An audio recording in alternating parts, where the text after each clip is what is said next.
Why don't the Batman movies have the white eye shields like in the comics? Ah, the white eye shields. A staple in the Batman comics that have yet to make a convincing leap to the big screen, at least not in the way comic purists might pine for. You see, in the realm of comic books, artists have long employed a variety of techniques to convey emotion, focus, and character traits. The white eye shields on Batman serve multiple purposes.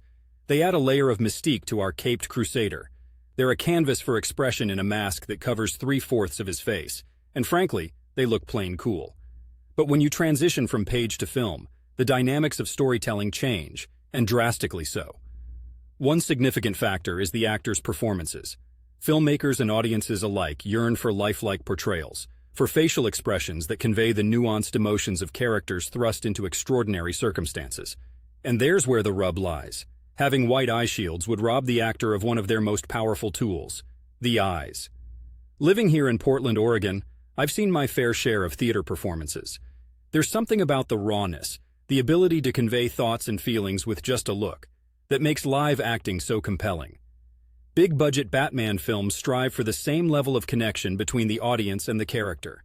If you cover up the eyes, you lose that human element, and the performance suffers. It's one thing for a painted panel to have static white eyes. It's quite another for a flesh-and-blood human to have that same feature, without it seeming unnatural or eerie. Director Christopher Nolan addressed this issue in The Dark Knight, with a nifty bit of functionality. White lenses that drop down over Batman's eyes for a specific purpose, enhanced vision. This approach allowed for the comic book aesthetic fans craved, but only in moments where it served a practical narrative function. Moreover, there's also the practicality to consider. Stunt work, fight choreography, and operating in often dimly lit settings would be incredibly difficult if an actor's vision were obscured by white lenses.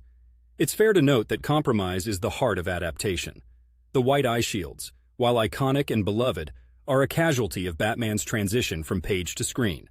Until technology, or audience preference, shifts dramatically, filmmakers will likely continue to favor the human touch over comic accuracy, even when it comes to something as distinct as Batman's eyes.